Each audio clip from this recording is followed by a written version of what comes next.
Olá, estamos começando a nossa live de hoje. Agradeço a todos vocês que estão me acompanhando pelo Facebook, pelo Instagram, pelo YouTube. No caso do YouTube, do meu canal, Blog do Vila, Marco Antônio Vila, né? Agradeço todos aqueles, já são 201 mil que se inscreveram no meu canal. E se você não se inscreveu, convido, né?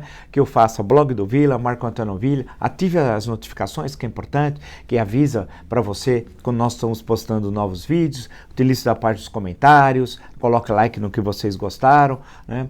E lembrando que ontem nós postamos a brilhante entrevista do ministro Alexandre de Moraes do Supremo Tribunal Federal. É uma aula magna sobre Constituição, sobre a discussão recente no campo jurídico aqui no Brasil, apresenta o funcionamento do Supremo Tribunal Federal, esclarece uma série de pontos, por exemplo, sobre o juiz de garantia, explica, né? Porque a grande questão é que a gente fica muitas vezes tomado por um noticiário muito ruim, panfletário, de gente ignorante, que não domina o mundo do direito, né?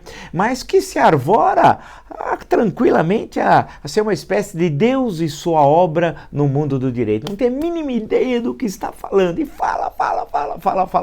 Isso você encontra nas rádios, TVs, encontra isso nos jornais, revistas, nas mídias, né, sociais, nos grupos do WhatsApp, aparecem umas pessoas falando das maiores bobagens e sempre a teoria conspirativa. E a entrevista brilhante, repito, do ministro Alexandre de Moraes, 1 hora, apresenta essas questões essas principais questões de forma muito clara, de forma muito didática. E o nosso canal é isso, é discutir questões propositivas. E as entrevistas são muitas, vocês podem acessá-las, né? Estão todas postadas no canal. É para apresentar ideias e esclarecer, né? E deixar o posicionamento do entrevistado ficar bastante claro. E gente que tem conteúdo, né? Não dá para chegar, pegar qualquer um aí, um Zé Mané falando no sentido popular, né? Para chegar e ficar dissertando sobre questões que não sabe. Então assistam a entrevista, tenho certeza que nós postamos ontem, vocês vão gostar do ministro Alexandre de Moraes. Nós estamos aqui na fase da pergunta. Ontem mesmo nós discutimos a questão da oposição. Eu perguntei, oposição, mas qual oposição? E tracei um breve cenário de 2019 do que aconteceu e agora uma perspectiva para esse ano que nós estamos começando aqui nessa primeira quinzena no mês de janeiro. Cabe também uma outra pergunta. E os sindicatos? Onde estão? Né? 2019 passou, onde estão os sindicatos? Eu digo isso porque eu acompanho a política europeia e vocês estão acompanhando também a questão da reforma da Previdência na França. A mobilizar para greve, quase um mês, né? Mobilização nas ruas, sindicatos, centrais sindicais, disputas, debates, pressão no parlamento, pressão contra o projeto do governo, pressão contra o presidente da República, Emmanuel Macron, né? Poxa vida, uma sociedade viva, sindicatos representativos, tal. E aqui? Aqui nada. Uma pasmaceira. Quando teve a reforma da Previdência, sem entrar no mérito, bom ou mal, se tira direitos ou se não tira, não é essa a questão. O papel dos sindicatos foi ridículo. As centrais sindicais foram patéticas, né? Tiveram uma participação uma outra, você pode encontrar exceção, mas muito tímida. E por quê? Aí vamos tentar ver as razões. Poxa vida, os 13 anos do PT deixaram os sindicatos milionários, né? As centrais sindicais lotadas de dinheiro.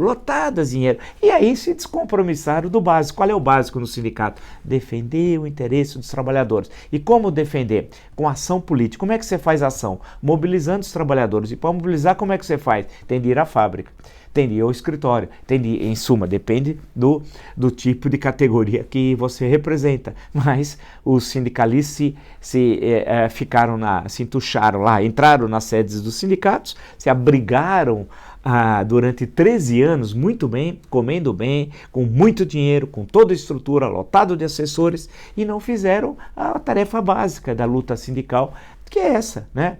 Que é ter a representatividade real dos trabalhadores da sua categoria, né? Negociar bons acordos, ter participação no grande debate político sindical do país e mostrar que está vivo, né? Que está presente. Mas não, se locupletaram com os milhões e milhões que o PT entregou aos sindicatos e fez um trabalho de cooptação desses sindicatos. O que aconteceu durante os 13 anos do PT em termos de mobilização sindical? Nada. E o que acontece? Veio o governo Temer, fez alterações, inclusive na legislação trabalhista, insisto, nesse vídeo nós não vamos comentar se são boas ou más, não é essa a questão, mas a mobilização foi pífia. E mais ainda na reforma da Previdência, que era um tema ultra sensível aos trabalhadores, não teve nenhuma mobilização. Vale destacar que os sindicatos têm uma história importante, no país importantíssimo. Muitos direitos que nós temos hoje deve-se à luta sindical. Quando você fala em férias, lembre-se que foi uma conquista dos trabalhadores, da luta sindical. Se você tem aposentadoria, lembre-se que é uma conquista da luta sindical. Você tem uma jornada de trabalho hoje menor do que era há 50 anos atrás, deve-se à luta sindical. Se você tem uma série de direitos da sua categoria, deve-se ao passado da luta sindical. Se você tem 13º salário hoje, deve-se à luta sindical. É o início dos anos 60 que é criado o 13º salário. O que eu estou dizendo? Que tudo isso é produto de décadas, né, do século XX, histórico, belíssimo de lutas sindicais, de lutas quando você não, por exemplo, antes de os sindicatos serem legalizados, pós a Revolução de 30, nos primeiros 30 anos do século XX, o que era, você tinha a sociedade de ajuda mútua tal, e repressão, mesmo assim os trabalhadores estavam lá mobilizados. Veja as greves na primeira década do século, veja a célebre greve, especialmente de São Paulo, né, a célebre greve de 1917 e as grandes greves de 1919 e as grandes greves de 1919. Portanto, você teve movimentos importantíssimos aqui, importantíssimos, né, e que geraram os direitos que nós temos hoje, que não foi uma dádiva do poder, foi uma conquista dos trabalhadores, e os sindicatos foram fundamentais. E naquele momento histórico, a repressão, quantos trabalhadores, líderes sindicais não morreram nas primeiras 3 décadas desse século? E quando foram legalizados os sindicatos após a Revolução de 30, houve um atrelamento dos sindicatos ao Ministério do Trabalho.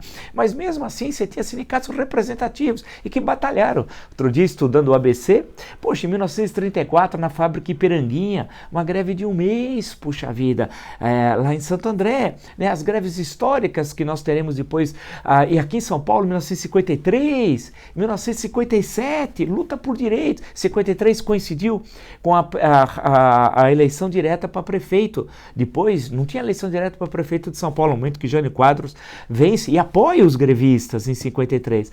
Então, você tem greves que foram fundamentais de conquistas de direitos, tal, né? Mas tinha sindicatos representativos. E essa questão do líder, conviver com os trabalhadores. Você não tem uma dissociação entre base e liderança.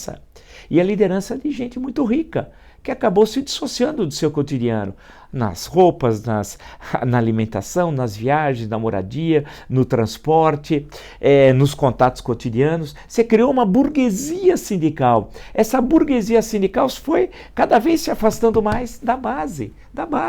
E é uma burguesia que ficou com muito dinheiro e com valores burgueses, e não os valores do mundo da fábrica, do mundo do trabalho, daquele combate cotidiano, né? daquele dirigente sindical que está sempre na porta da fábrica, ou na porta da loja, se for na área do comércio, etc, né? Não, aquele que ficou satisfeito com viagens ao exterior, grandes viagens pelo Brasil, congresso, se dissociou, né? E o que acontece? Quando acabou esse longo domínio do PT, e aí logo depois fecharam a torneira, né, que fez com que os sindicatos ficassem milionários durante os 13 anos do PT, o que aconteceu? Virou um sindicato de fachada. Muitos fecharam, outros tiveram que vender imóveis, diminuíram o número de assessores, etc. Foram emagrecendo e perderam a combatividade. E mais, perderam a respeitabilidade da base sindical, que desconfiava. Eles nunca vieram aqui, agora estão vindo. E aí as pessoas desconfiam, né, daquele sindicato que nunca foi combativo, né, que ficou anos a soldo do projeto criminoso do poder petista. Sim, quantas greves ocorreram nos 13 anos do PT? Quantas mobilizações de enfrentamento ao PT? Quantas? Nada. Então agora a questão que se coloca em 2020 é que os sindicatos têm de serem reinventados. Eles têm de voltar a ser os sindicatos, voltarem a serem combativos, terem presença na sociedade. Não há democracia sem sindicatos representativos e combativos. Nas grandes democracias do mundo, os sindicatos são sempre atuantes. Vide, como eu disse no início, o papel dos sindicatos agora, em França. Né? Papel fantástico de discussão de todos os pontos da reforma. Aqui passou, insisto, sem falar se foi boa ou má, não é essa a questão. E os sindicatos não tiveram papel nenhum. Ao contrário, os sindicatos têm levantado as mãos aos céus para a Câmara dos Deputados, especialmente para a Comissão Especial. O brilhante trabalho feito pela Comissão Especial que conseguiu garantir questões que eram fundamentais para os trabalhadores. Mas não foi através da mobilização de rua, não. Falando em rua, até quando elas ficarão vazias? É uma pergunta, porque nas grandes democracias do mundo, as ruas, em certos momentos, elas estão cheias. Cheias. Faz parte da democracia, faz parte da vida política de todos os países, faz parte da história do mundo ocidental, as ruas estarem cheias.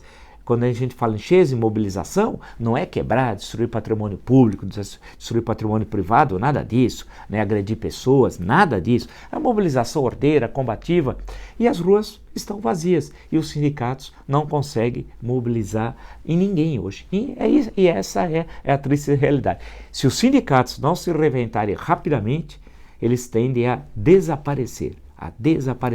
Se você gostou dessa live, de tantas outras que estão no meu canal, sugiro que se inscreva no meu canal, Blog do Vila, Marco Antônio Vila, ative as notificações que avisam os novos vídeos, utilize da parte dos comentários, coloque like no que vocês gostaram, veja a entrevista que nós postamos ontem, excelente, do ministro do Supremo Tribunal Federal, o ministro Alexandre de Moraes, uma aula de 1 hora brilhante, e você pode me acompanhar todo dia, logo cedo, lá na Rádio Jovem Pan, no Jornal da Manhã, das 7h30 às 10h, pelo AM, pelo FM ou pelo canal da Jovem Pan. Até!